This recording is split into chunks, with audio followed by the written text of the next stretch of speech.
Okay. Oh, yeah, people are coming on.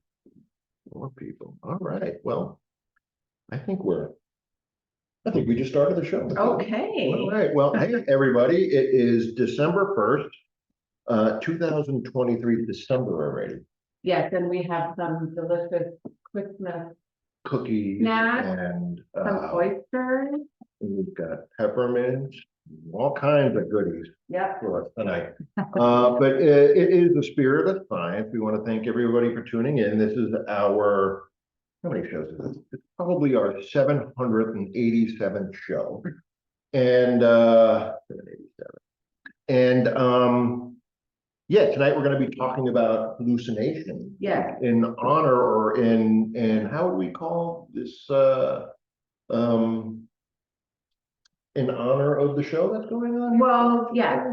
Or because of the show. Anyway, here at the Merchant's House, there is a production of A Christmas Carol going up until, how many more weeks do we have? I think it's through till just after Christmas, Right. but it is, the live performances are sold out, but if you go to the website, you can order a recorded performance. Right, and check the website, and maybe might be some cancellations, Right. or people don't show up. So if you want to see if you can't get in to come see it in person, you should. Kevin, the actor, he's amazing. He does a great job. Amazing.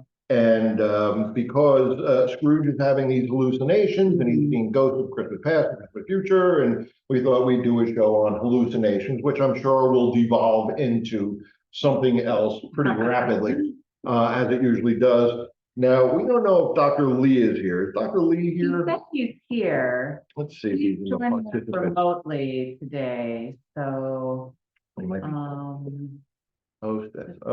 get him in. Attendees. Dr. Lee, here. There Dr. we Lee, go, allowed to talk. Yes. Yeah. Hey, Lee. Hey, Lee. Hey, can you hear me? Yeah, Hey, I can hear you. here we are. Great.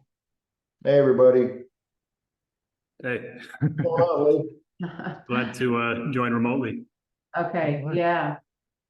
I'm Dr. Lee. Hello from Rhode Island, Diane. Hey, Diane. How's Hey, Rhode Diane. Island? Little roadie. Yeah. All right. So we're going to be talking about hallucinations and ghosts of Christmas past. But before we get into that, we have our plea Right. for especially for Christmas. You got to take care of the Treadwell for Christmas. There is an evil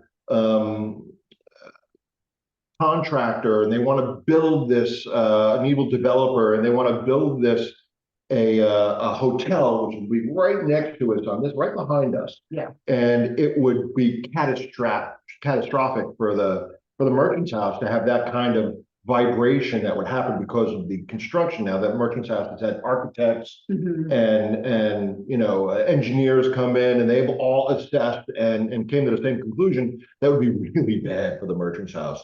They wouldn't be able to sustain the vibrations in the construction. They'd have to remove everything from the house. And there's 30,000 artifacts, and that's not even an exaggeration. It's like 30,000 artifacts that would have to be removed and stored somewhere. And this is priceless stuff, but so we can't have that happen. If you go to the Merchant's House, themerchantshouse.org, there's lots of opportunities to donate. If you come to the house and take a tour, all the money that comes in from the tours, from people walking in and foot traffic, it all goes to the house. Everybody here volunteers. We're volunteers. We don't take a dime from the house. All the money that's generated through all the ghost stuff and through all the tours and the ghost tours around Halloween, and it all goes to keeping the house the way Papa would have loved it. So the way Papa would have wanted it. So, yeah, and I was just told that to date we've spent almost $750,000 in legal fees fighting this developer. Wow. Next door. So this is a relatively small house museum, and so $750,000 is a lot of money for us. So any way at all that you can help. We would hate to have to close the museum for 2 years and spend even more money removing things from the house. And if a a big construction project like that, if they're saying will be done in 2 years, that's 3. Right, exactly. And yeah, so we can't have that happen. Let's do what we can and keep this evil developer at bay. Right. So. And this neighborhood doesn't need any more commercial development. We already have too much commercial development. Is this Soho? This is, the East Village. East Village? technically. All right. Yeah, All right, yeah, I used to have a buddy of mine who lived, I don't know if it's the Lower East Side of the East Village. Where did the Lower East Side stop and the East Village start? Houston Street is the dividing line. Okay. So the Lower East. I love that Matilda had an answer for that. Yeah. I actually worked at a settlement house on the Lower East Side, so that's how I know. So yes, Houston Street is the dividing line. Okay. South of Houston, far east is the Lower East Side, and this is the East Village. Lee, where are you right now? I'm in Detroit. Oh, wow. Yeah. Yeah, it's I don't know the dividing lines of all the neighborhoods here yet. Well, I know there's 8 Mile Road, right? That's in Detroit. Right. Yeah. And Detroit Rock City, we have to bring up Detroit Rock City because Kiss is playing their second to last concert at Madison Square Garden tonight. Oh, it's their second to last? Tomorrow night at Madison Square Garden Ever? is the last concert ever. Wow. Yeah. Well, I have a funny story for you. All right. So Diego and I are members of AARP because, you know, they start coming at you when you're 50. So because we're members of AARP, we were eligible to get in an early queue for the Rolling Stones concert tickets since AARP is sponsoring the Rolling Stones Oh, tour. that's fantastic. So we were able to get tickets to see the Stones. You're gonna be in the Walker section, right? Yeah. Okay, cool, cool. Very Well, cool. I won't be. 80 years old is not using a walker, then I Right. can't show up with a walker. Those guys are in amazing shape. Yeah. Those guys. Yeah. They do like a 3-hour concert. Yeah, well, Mick Jagger's a very healthy person. He Yeah. doesn't really have any bad. Not many people know this, but you can actually join, as far as I know, AARP, like I think at any age. So, you know, you can get those discounts and stuff whenever you want, or at least like when you're above even just like 30 or something. Well, anybody out there listening tonight, members of AARP or members of the Rolling Stones, that would be great. Just let us know. Be cool. So, anyway, Lee, how you doing, man? What's been happening? Good. Not much. Doing okay. Yeah. Yeah. End of a long day, but yeah. That's a drag. Yeah. End of the week. Are you there through the weekend? Yeah. Here for another 2 weeks, 3 weeks. Yeah. All right. Cool. Yeah. Cool. Well, I got to tell you all about this Mansfield reform. Yeah. Those photos were amazing. Yeah. Oh my God. Maybe those will be the contents of a future show. That was really cool. Oh, absolutely, absolutely. And we could get the people that run that place to come on Zoom and Zoom with it. They're really cool, really nice. Yeah. And So it's like privately owned now. Somebody bought the jail or something, or what?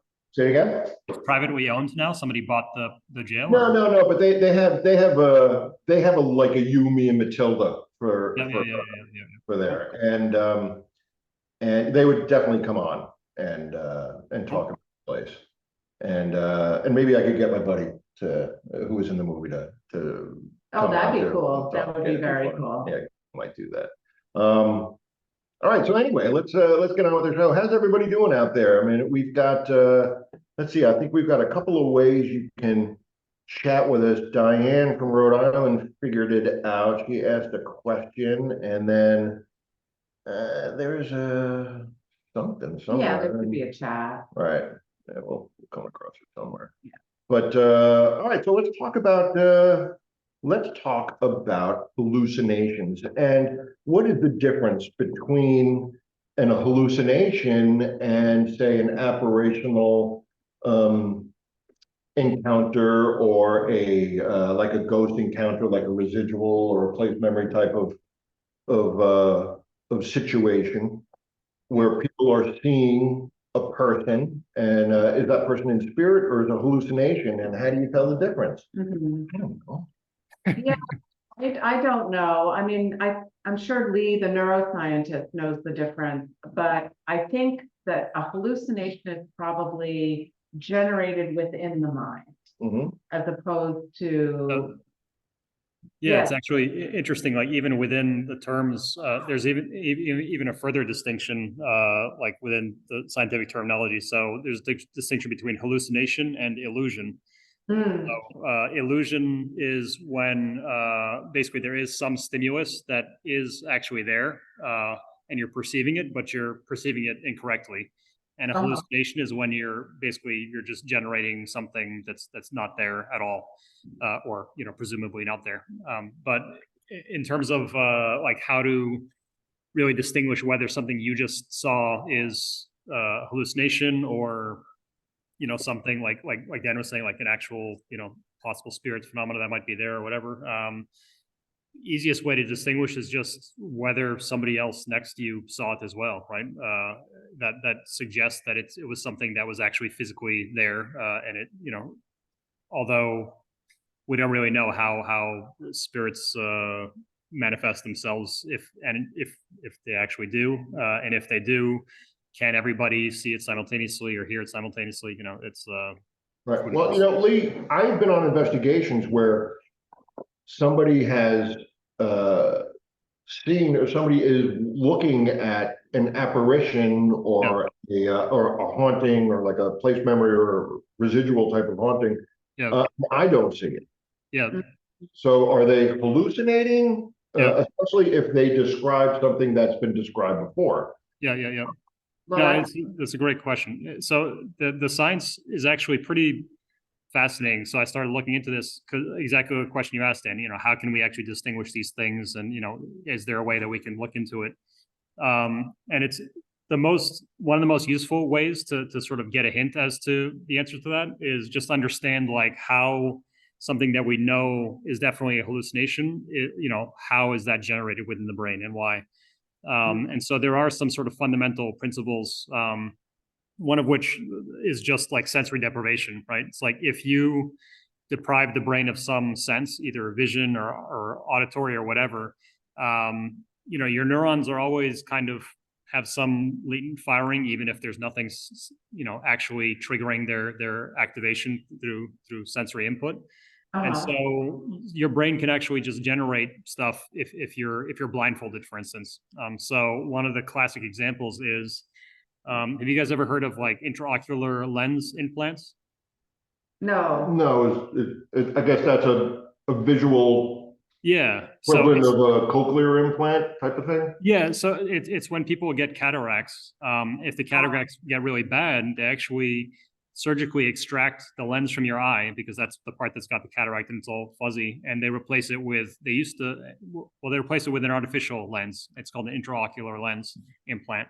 And when they initially did this, they had to blindfold these people for 2-3 days after the surgery, and they found that like many of them or most of them were having these crazy hallucinations during that time, and they would say that they saw things, etc. And then they realized that somebody conducted an experiment to test whether it was simply the fact that it was that sensory deprivation, and it seems like that is the case. Like that sort of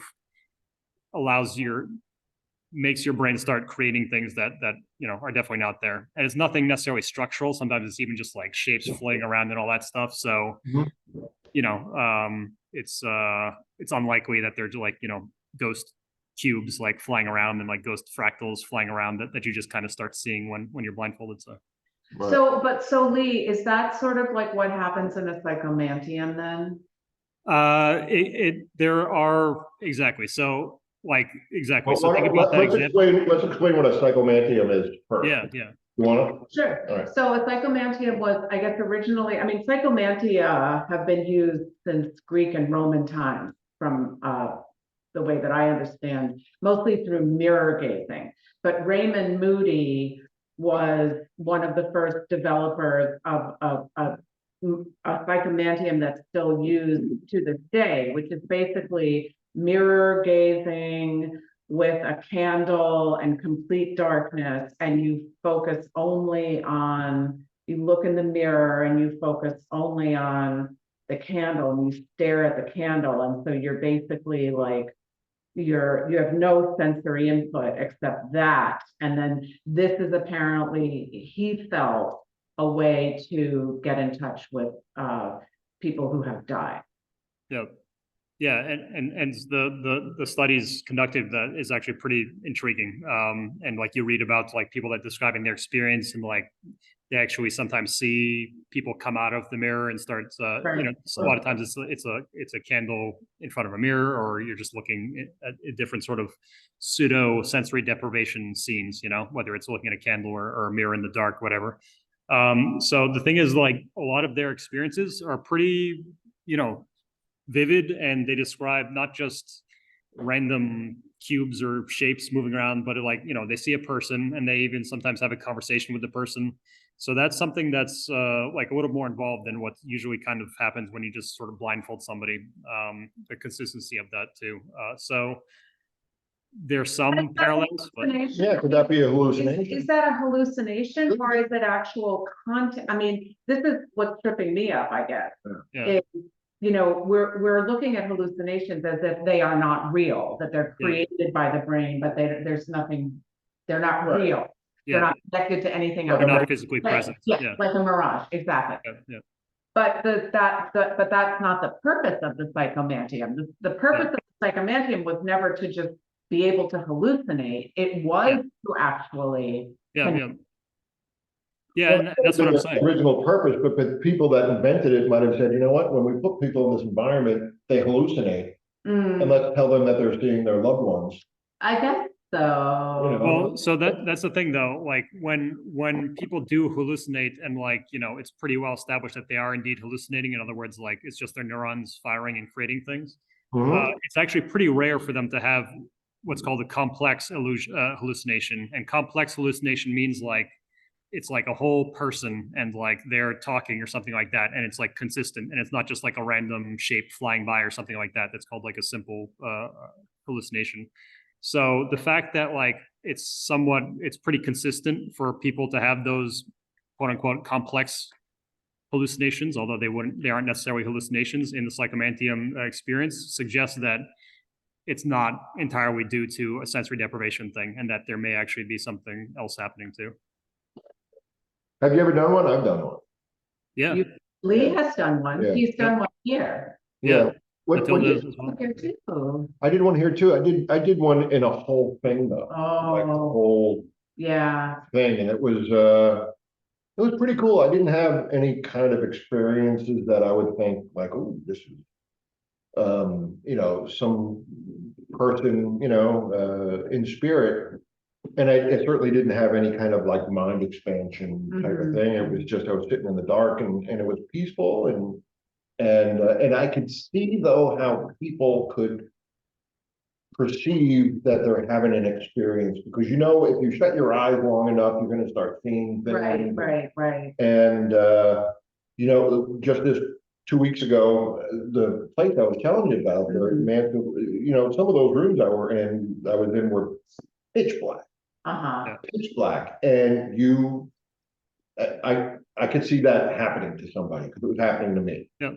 I mean, the thing is, like, if they have an experience, they have an experience. It's like whether or not it was something physically present in the room or whatever, but it's an experience. It's still an experience, yeah. Exactly, yeah.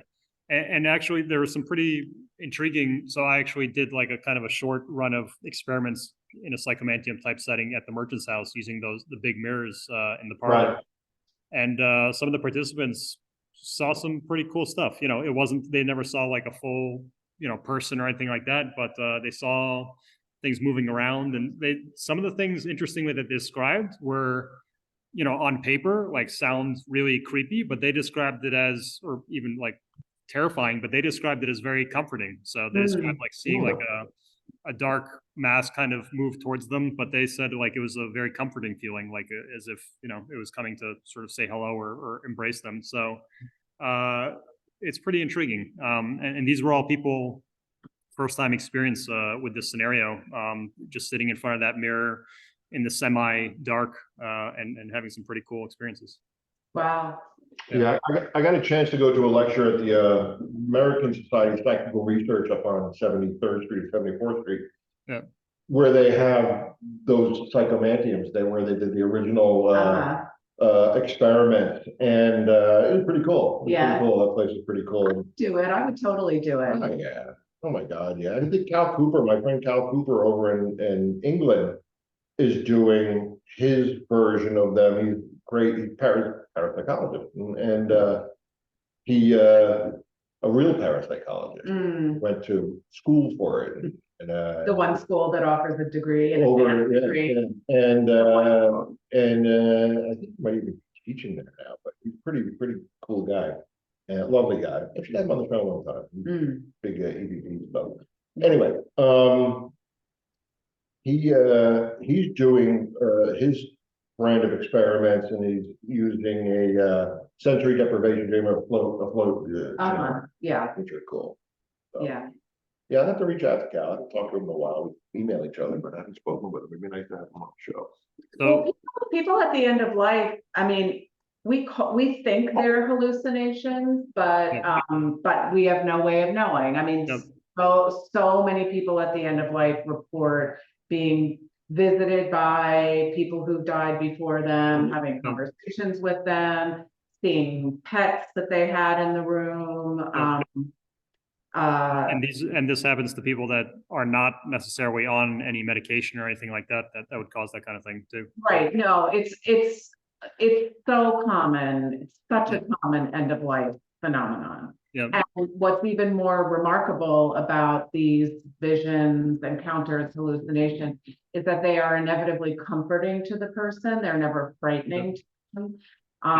Or always very rarely frightening. Yeah, it does happen on occasion, but yeah, vast majority is comforting. Yeah. Lee, a couple of weeks ago in Ohio, it was an event. It was a big event that they do there, and one of the attendees, who I was dealing with often, her name was Lisa, and she is a hospice nurse, Lee, and she said that she'd be happy to speak with you. Cool. Oh yeah, awesome. Yeah. One example of like a sort of creepy experience that's pretty interesting is there's an author, Sebastian Junger. Oh yeah. So do you know? Oh yeah, we saw him.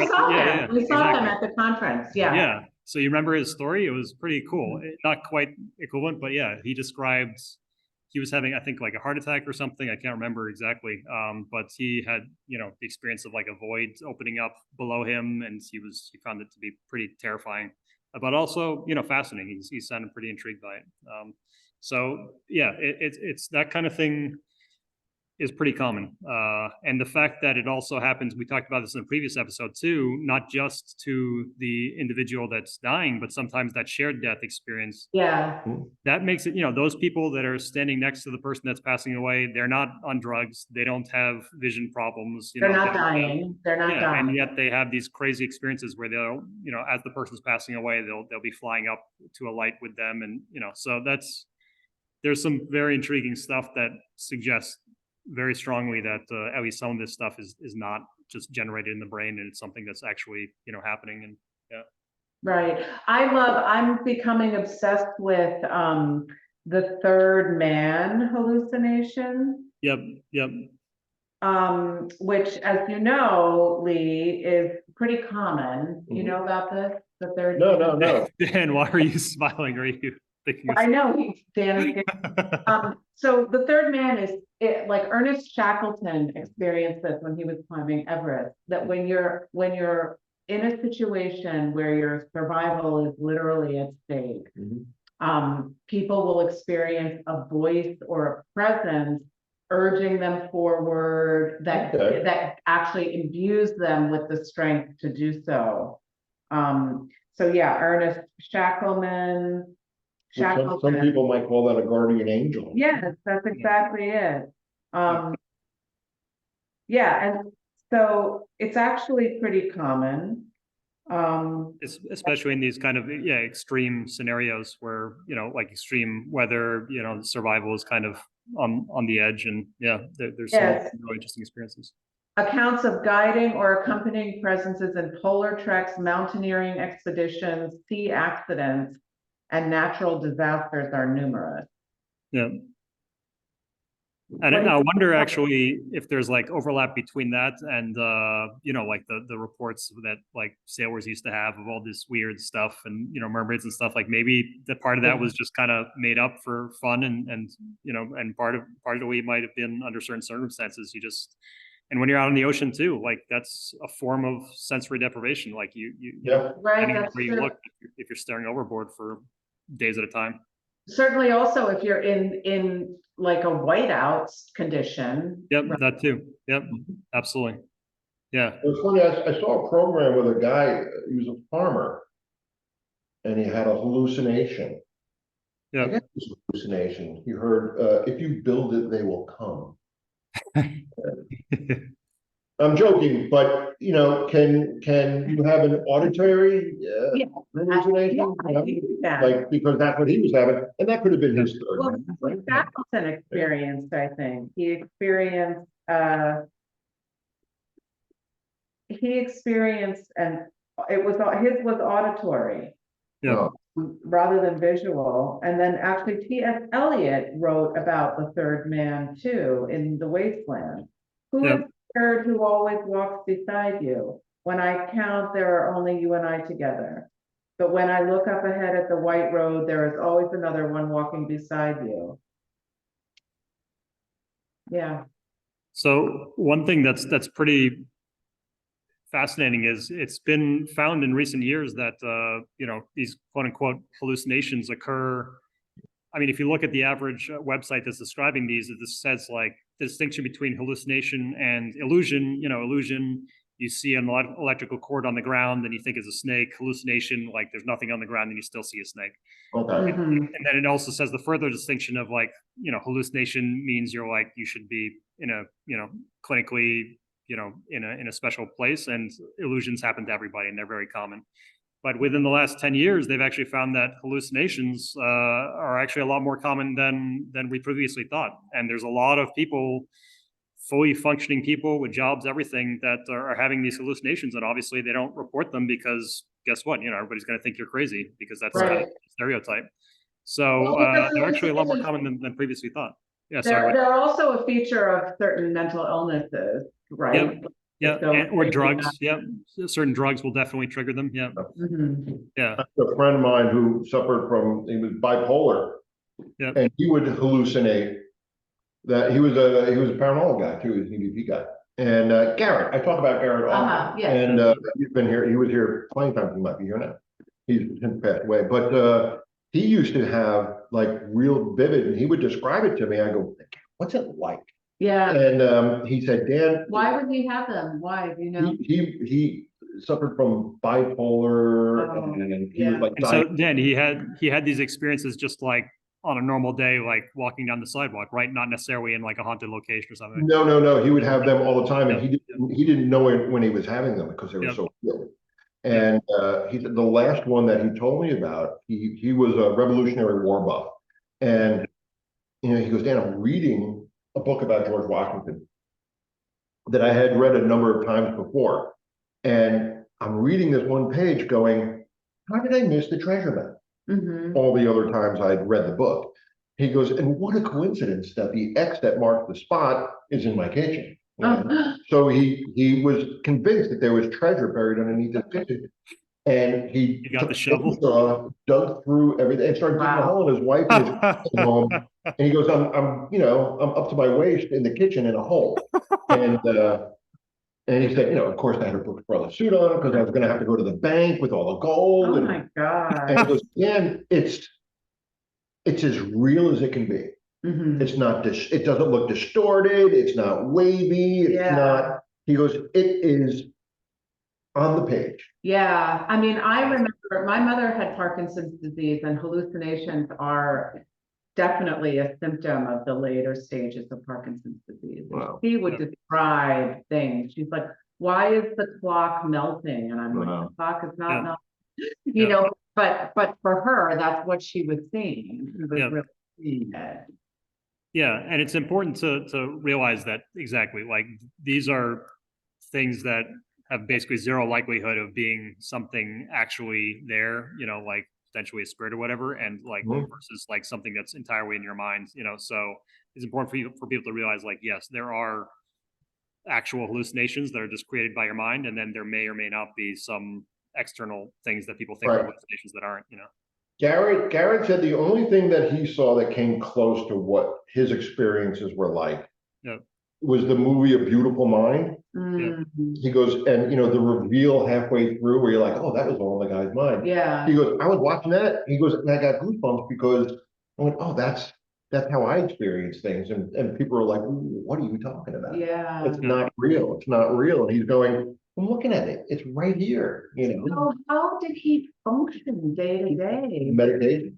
I mean, but so would he only have them when he wasn't taking? He would medication? see the thing with Ken is that he would, when he was on his medication, he was fine, he was great. And then he would start feeling pretty good. And the problem with him was, Yeah. as soon as he started feeling pretty good, it was like, I don't need the medication. I Because think those medication would make him, it would have side effects. Yeah. And not to get too personal, but No. but it would have side effects. So he'd be like, oh, I don't need to do it anymore. And that's when he would have a break but not know it, And then when he was back on the medication, was he able to look back and Yeah. say, I now see Yeah. that was a hallucination? Yeah.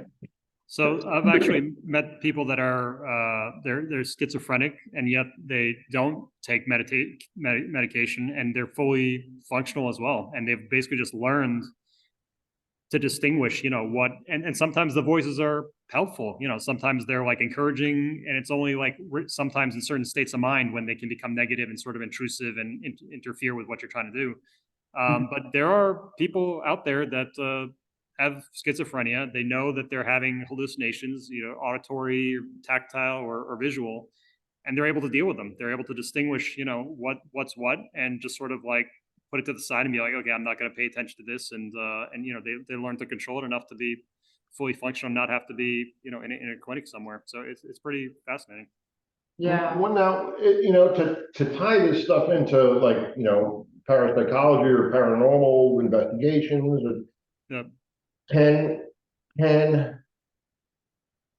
you hear it often where it's like, mass hallucination. Yeah. A whole, Yeah. I mean, the UFO encounter in Africa where like 100 students saw something land and interacted with somebody that came out of the spaceship. They're saying, well, it's just a mass hallucination. I mean, but how does that? How does a mass hallucination Yeah. happen and everybody described the exact same thing? Right, right. Yeah.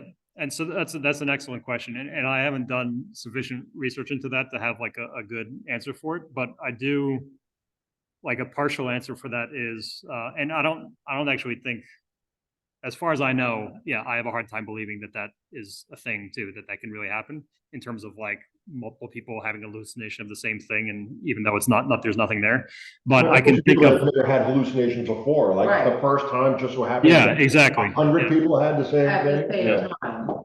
So one thing that, if anything, it could be like an inkling of how that could possibly happen, although I don't really believe it, is sort of the concept of hypnosis, which is like, if you get the right people in a room and they're all like highly suggestible, you can't, and by the way, that's not necessarily like everybody if you bring 10 people into a room and you test them out to see how suggestible they are, there's sort of established tests for that. They'll all be different levels, but you can actually adjust those too by sort of, talking to them and giving them certain tasks and stuff like that. So it's not necessarily like a negative thing to be highly suggestible.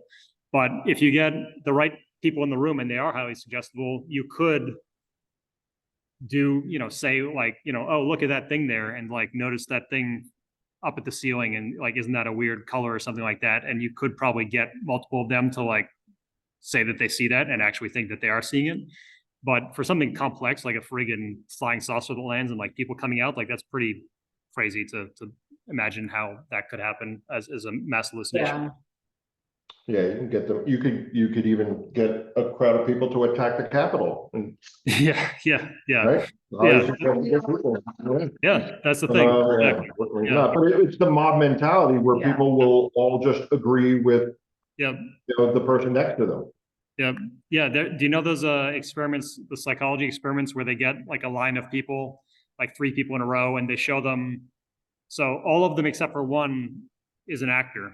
So there's one person that doesn't know that everybody else is an actor, and they just think it's a legit experiment. And so they go down the row and they're showing each person like 2 pictures of like two boxes, right? Like one box is bigger than the other box, and they ask them like which one is bigger, and they'll be like, oh, obviously this one, and it's like the one that's actually obviously smaller, and then they'll go down the line, and like the person that isn't an actor, because everybody else has said this, they'll be like, yeah, that one's smaller, you know, and then actually if you ask them afterwards too, they'll argue with you like about like why it was smaller and like how, you know, it actually, you know, you can kind of create your own belief system retroactively based on things that you've said. And that happens to all of us naturally in arguments too. Sometimes, you know, we'll say something even though we kind of know it might not be fully true, and then we'll still like defend it even though we still know it's not, you know. So it's kind of this weird natural thing that can happen with all of us, and maybe happens more with certain people. I know, like in it's a great trick in theater is if you don't have a full house, you put everybody together because they'll laugh. If they're separated, you know, they're not going to let draw attention to themselves. But when they're right next to each other, they'll laugh loud. So if you have a small house, cool. Interesting. Yeah. Cool. Is there any like particular shape of a group that helps the most, like a line or just like a blob? You just want to kind of pack everybody. I've never really paid attention to that, but I would think probably just like a blob of people would be. Yeah.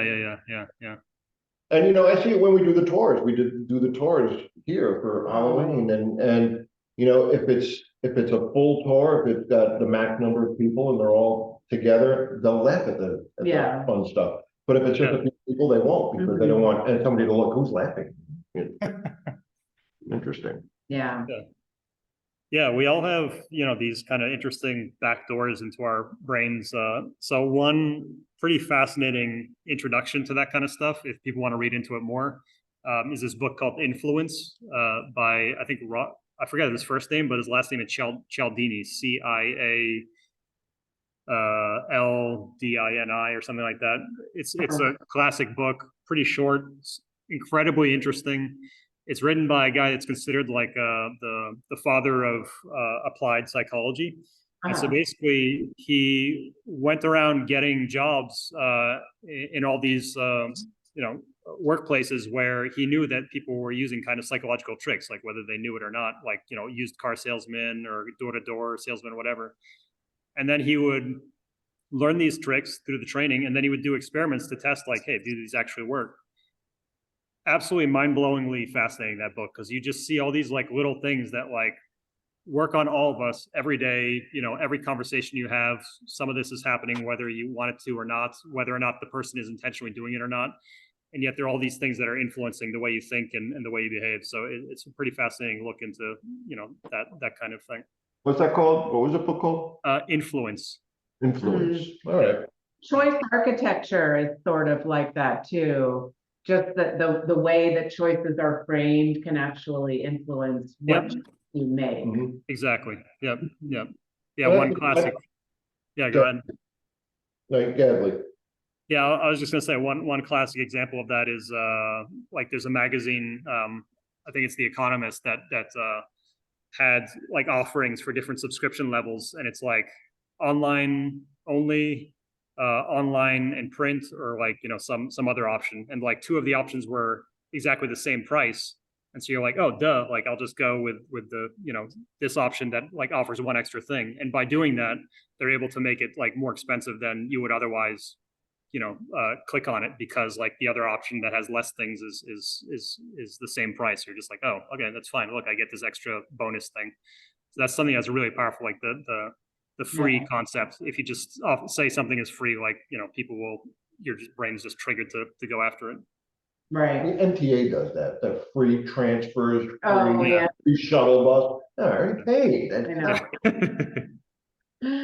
Right, you guys, and you in Rhode Island, Diane in Rhode Island, you're so lucky to deal with the MTA. Horrible. I got a question from Donata.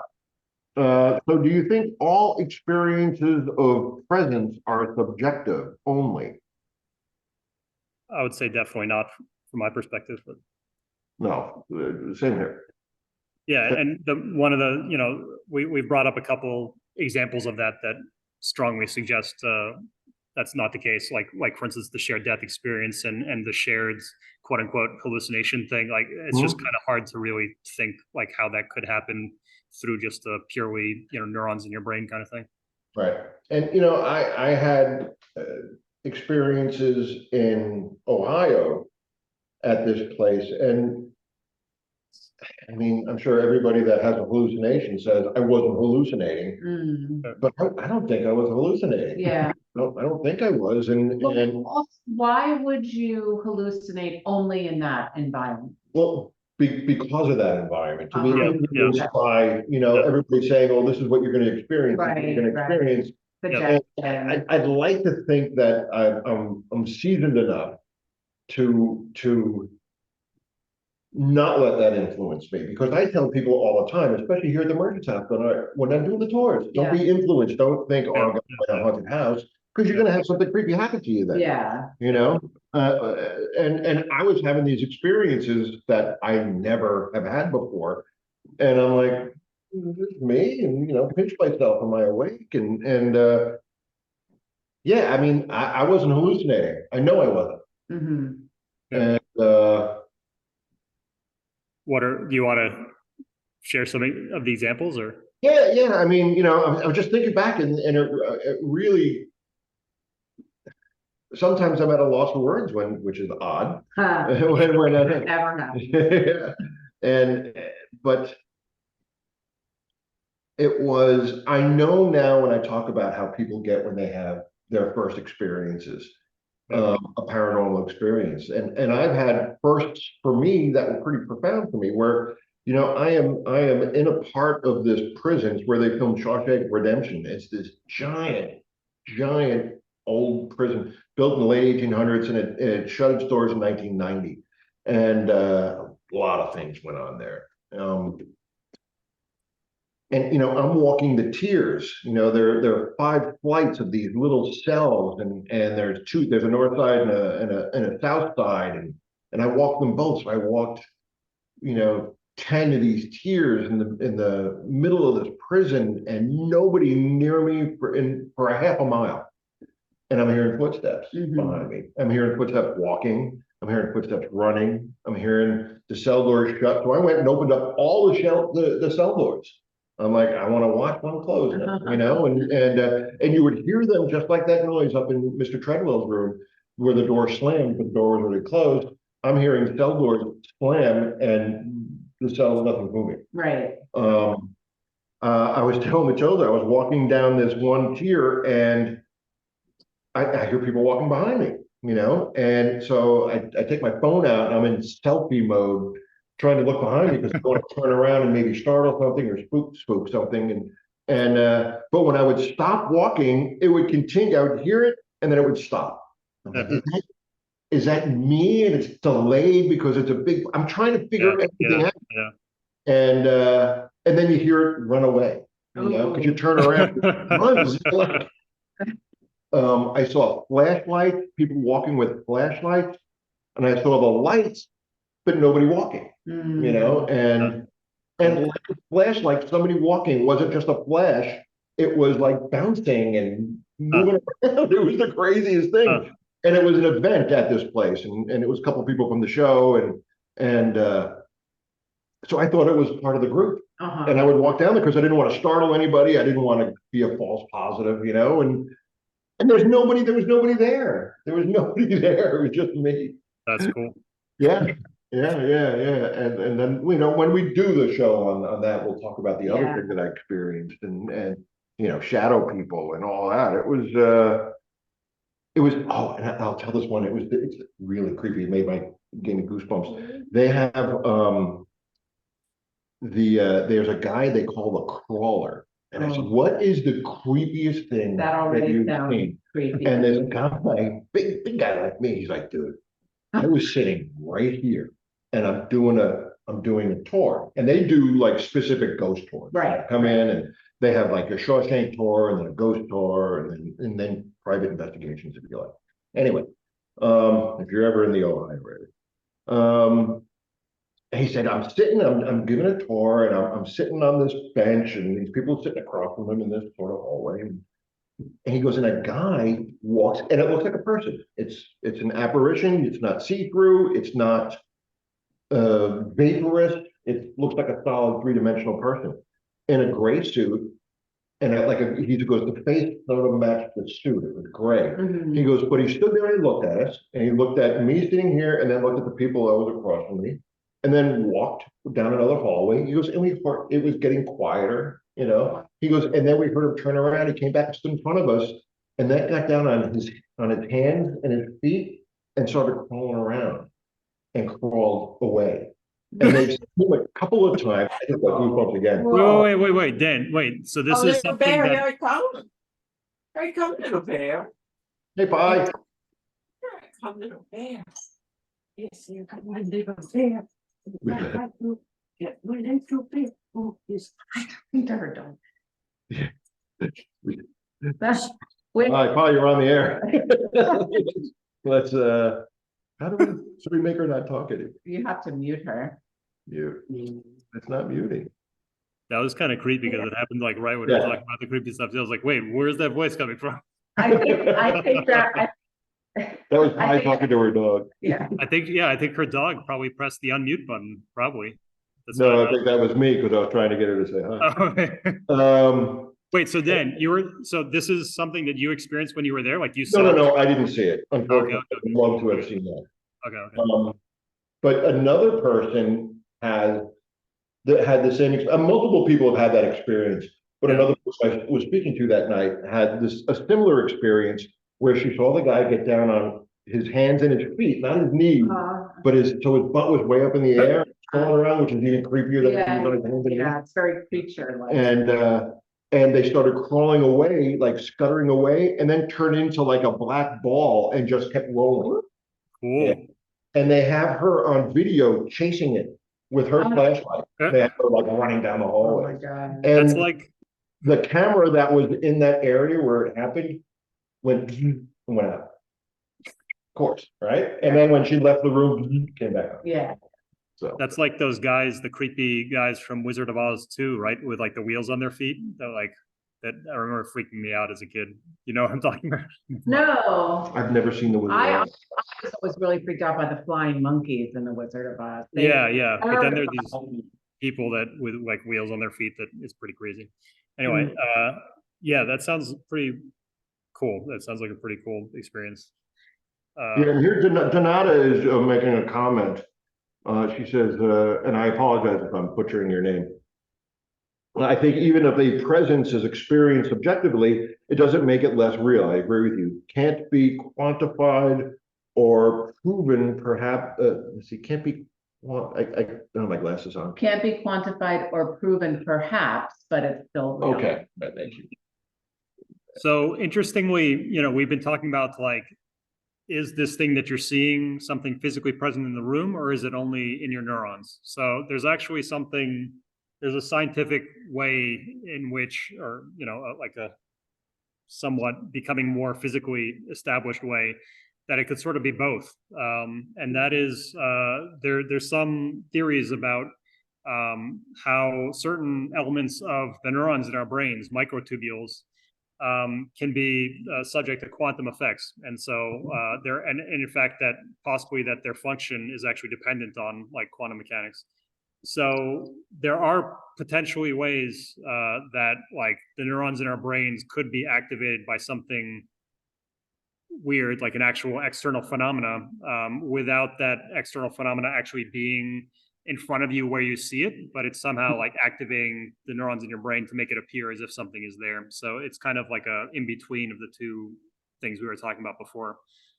So even if other people don't see it, and even if it is just quote unquote, in your brain, it might be that your neurons are actually being activated by something that, is actually something external that's activating them. Sorry, I'm just answering. Diane asked where the crawler happened, and it was in Ohio State Reformatory, which is the I forget what they call it. There's another name, but it's the prison where they filmed Shawshank Redemption in Ohio, and really Donata, I say your name perfectly. All right, right on. It's really a quite remarkable structure, building, castle.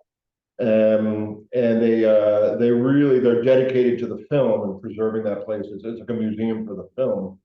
But it's also, they really, really promote the ghost stuff. And I learned a ton of things about how to really promote and capitalize Oh, cool. on ghost tours and stuff like that. So we'll get together. I was telling Emily last week that I had some great ideas. So Yeah, cool. all right, here we go. A bit of synchronicity. I've been reading Presence by Ben. I can't read it.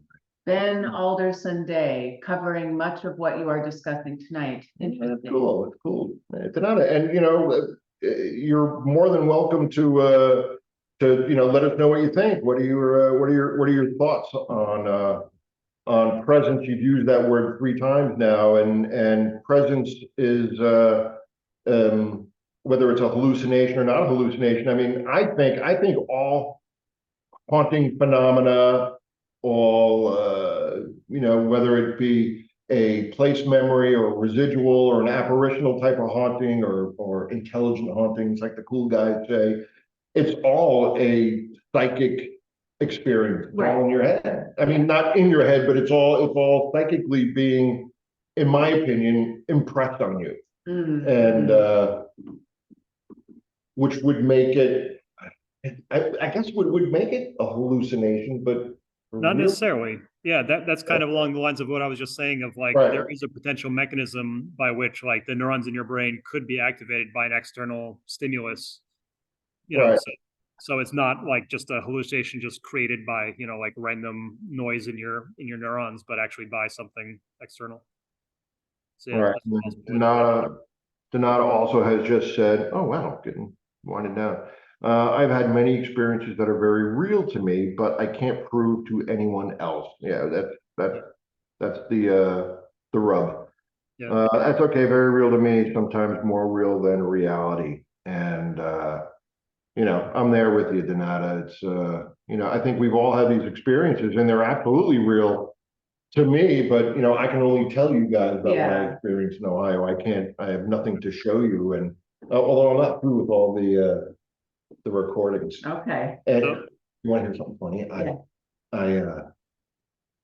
gotten out of the shower and I'm drying off, and I had this weird, like, something here, and like it's like a freckle, but I'd never noticed before. And it looked like it had gotten bigger, and the next day it was bigger. I'm like, oh, great, I've got skin cancer now. I got skin cancer. So of course, being a guy, if you ignore it, it'll go away. And so I ignored it, and I'm listening to audio from Ohio State, and I'm listening, and I hear myself go, ah. And I said, oh, that's just me. I just banged right into this cabinet. It was a breeze. But luckily, I heard it through my EVP. Yeah. So, and that's an important lesson to all you paranormal investigators out there. When something happens, you got to call it out so that you remember 2 weeks later when you're listening to your audio. Yeah.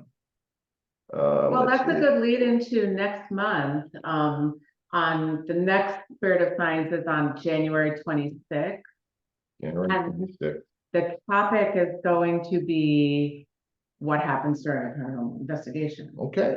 And then we may have some extremely exciting news to share, but nothing till then. And I'm going to see, I don't know if Brian Cano is tuning in tonight. I told him to, but Brian, if you're out there, January 26th, if you're in town, don't make plans.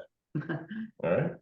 And then, all right, we just got a couple minutes, so we're going to wrap up. So we're going to thank everybody for watching the 2000th episode of Spirit Science. And again, we encourage everybody to go to the website or come to the house and take a tour and put a couple bucks in the bird cage that's in the house for donations, and all the money that you spend, all your hard-earned money that you spend on the house and in the house is for the house, and it's appreciated, and it all goes to an amazing cause to keep this house, this time capsule, this jewel in New York City, to keep it up and running and looking as good as it does, especially during Christmas time. Yeah. So come check this place out. It's beautiful for Christmas. Bring a date. And all right, Lee, Detroit Rock City, Lee. Are you out there with your better half? No. Okay. Yeah. I'm going back. I go back and forth, and she comes back and forth as well.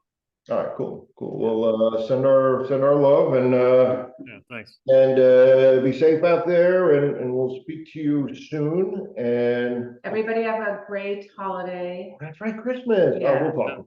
Hanukkah. And Kwanzaa and everything. And be safe.